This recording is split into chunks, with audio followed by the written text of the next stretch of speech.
तो मिसाइल हमला तो सिर्फ ट्रेलर है, पिक्चर अभी बाकी है और इसे किसी और ने नहीं बल्कि मनोज नरवणे साहब ने अपने सोशल मीडिया प्रोफाइल पर टैग किया था। तो क्या कुछ बड़ा होने वाला है? यहाँ पर तमाम बातों के साथ साथ एक बड़ा संकेत भी है जिसकी चर्चा हो रही है, और चर्चा इस बात को लेकर हो रही है कि क्या पाकिस्तान कुछ हरकत कर सकता है, और पाकिस्तान अगर हरकत कर सकता है तो फिर भारत इसी का इंतजार कर रहा है। क्योंकि अभी तक जैसा कि खुद मिस्त्री साहब बता रहे थे कि बहुत नपी तुली और जिम्मेदार पूर्ण कार्रवाई की गई है, यानी कि सिर्फ आतंकी ठिकानों पर कार्रवाई की गई है।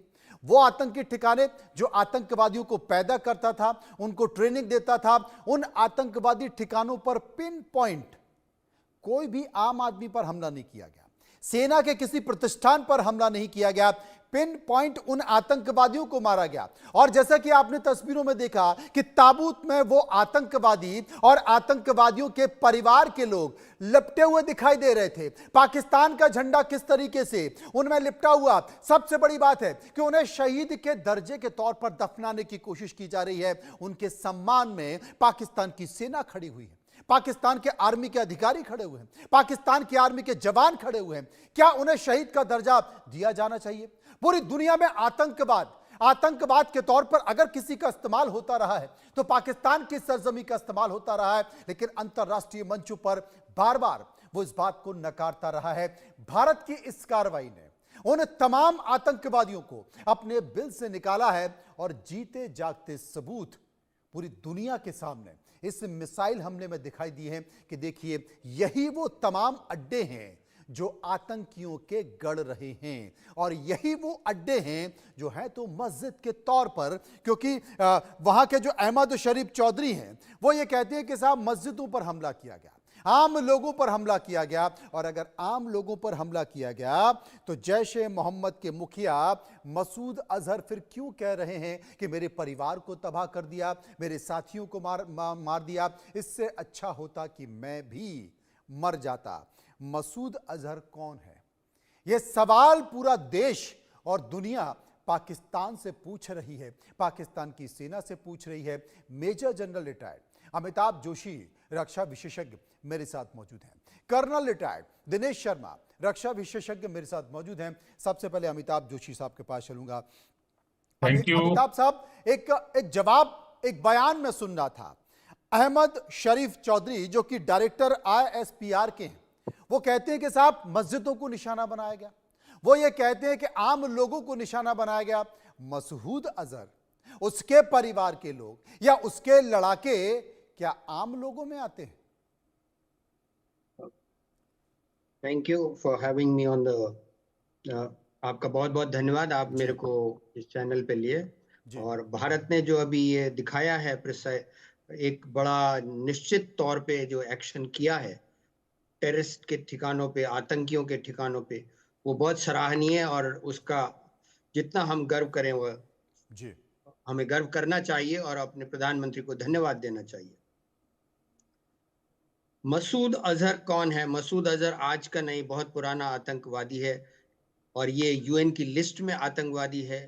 ये सारे दुनिया जानती है कि ये आतंकवादियों का सरगना है, उन ट्रेनिंग देता है, और उसके आसपास जो भी लोग होते हैं वो भी आतंकवादी ही होते हैं। हालांकि अभी जो न्यूज आई है उसमें ये भी है कि उसका जो बॉडीगार्ड था, जो कि पाकिस्तान कमांडो फोर्स से ताल्लुक रखता है, वो उसका बॉडीगार्ड था और वो घायल पड़ा हुआ है अस्पताल में। तो आप ये देख सकते हैं कि किस प्रकार जो भारत की सेना ने स्ट्राइक किया है, कितना प्रिसाइज और कंसाइज है।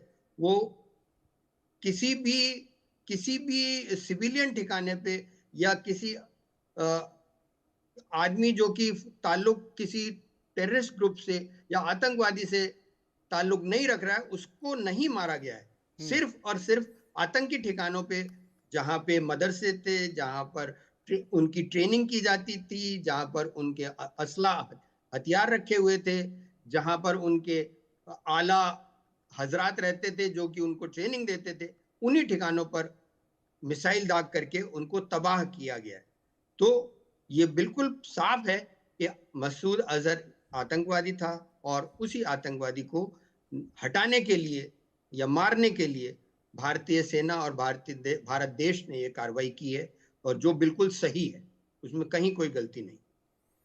कर्नल रिटायर्ड दिनेश शर्मा रक्षा विशेषज्ञ मेरे साथ मौजूद हैं। कर्नल साहब, इसके पहले भी जब ये मिसाइल स्ट्राइक नहीं की गई थी, इसके पहले भी पाकिस्तान की तरफ से कई सारी गीदड़ भभकियां हमने सुनी। बिलावल पानी रोका गया तो बिलावल कहने लगे कि साहब भारत ये वाटर स्ट्राइक कर रहा है, लेकिन अगर सिंधु की नदी में पानी नहीं बना तो पाकिस्तान इस दरिया में खून बहा देगा।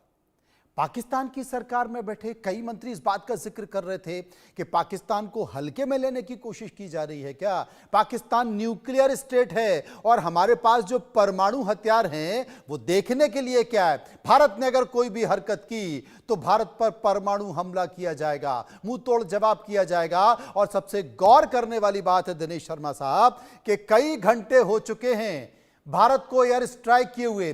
पीओके में ही यह स्ट्राइक नहीं की गई है, बल्कि पाकिस्तान के अंदर घुसकर 100 किलोमीटर अंदर यह स्ट्राइक की गई है। उन आतंकी ठिकानों पर स्ट्राइक की गई है जिन्हें पाकिस्तान की सेना, पाकिस्तान की सरकार, पाकिस्तान की आर्मी अपना आका मानती है। और सारे के सारे आंसू बहा रहे हैं, किसी की आवाज नहीं निकल रही है। अब कहां गया वो खून का दरिया? अब कहां गए वो परमाणु हथियार? अब कहां गई वो चीख पुकारें? समझ नहीं आता।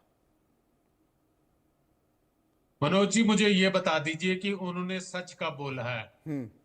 झूठ के पुलंदे के ऊपर ही तो उनका जन्म हुआ है। वो कहते हैं कि जब हमारा देश जो है 14 अगस्त 1947 को आजाद हुआ।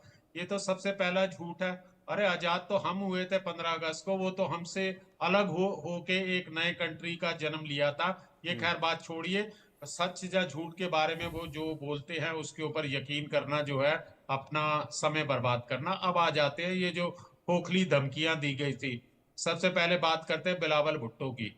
बिलावल भुट्टो वो व्यक्ति है जिसकी माँ को ये पाकिस्तान आर्मी ने मारा, इसके नाना को पाकिस्तान आर्मी ने मारा। और बिलावल भुट्टो जो है उसी प्रकार की लैंग्वेज का इस्तेमाल कर रहा है जिस प्रकार की उसकी मदर और उसके नाना करते थे। तो खैर बिलावल भुट्टो के द्वारा दी गई किसी प्रकार की भी स्टेटमेंट को जो है हम सीरियसली नहीं लेते हैं। वो बेसिकली पब्लिक को में अपनी इमेज बनाने के लिए कर रहा था। बिलावल भुट्टो नहीं बोलता कि सिंध के अंदर किस प्रकार का वहां के लोगों के अंदर आक्रोश या विद्रोह है पानी के लेकर, क्योंकि उन्हें पानी की इतनी कमी आ रही है कि उनको पीने के लिए पानी नहीं है। लेकिन बिलावल भुट्टो की हिम्मत नहीं है कि वो सिंध में इस टॉपिक के ऊपर बातचीत कर सके। खैर ठीक है, बाकी उनके जो है बाकी मंत्रियों की बात कर लीजिए।